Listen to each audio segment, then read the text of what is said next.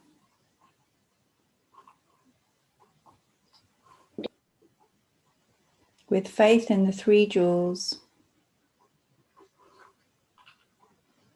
I pray that I may not take life.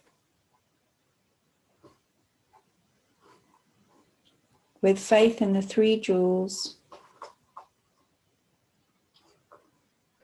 I pray that I may not steal. With faith in the three jewels, I pray that I may not fall into sexual misconduct. With faith in the three jewels, I pray that I may avoid wrong speech. With faith in the three jewels, I pray that I may avoid intoxication. I pray that I may avoid intoxication. Innumerable are sentient beings. We vow to save them all. Inexhaustible are deluded passions. We vow to transform them all. Immeasurable are the Dharma teachings. We vow to master them all. Infinite is the Buddha's way. We vow to fulfill it completely.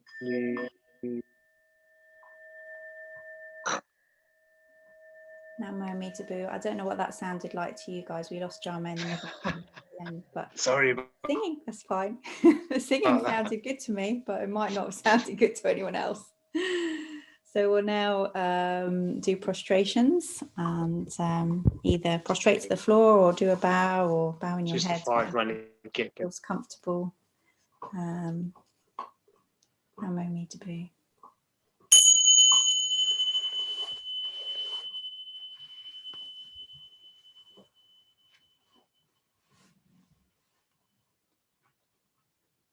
Namo Amitabha. Namo Amitabha. Namo Amitabha. Namo Amitabha.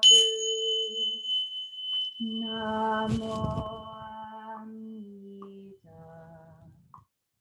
Namo Amitabha.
Namo Amitabha. Namo Amitabha. Namo Amitabha. Namo Amitabha.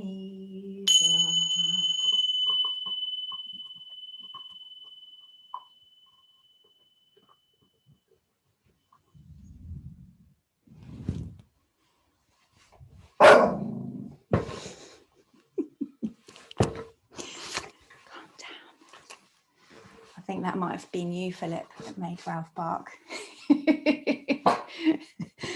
Philip's just above the, I think you're just up there, are you? No, oh, okay, it wasn't you, it was someone in the guest room. Blaming you for no reason. Okay, so we always finish by saying a verse together, which I will just put into the chat box. Oh, it was there earlier and now it's gone. That's strange.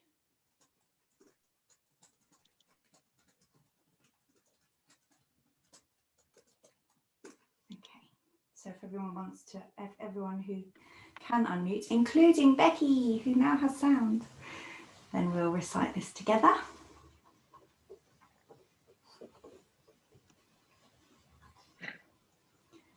Blessed by Amitabha's light, may I care for all living things on the holy earth. Namo Namo Amitabha. Namo Namo Amitabha.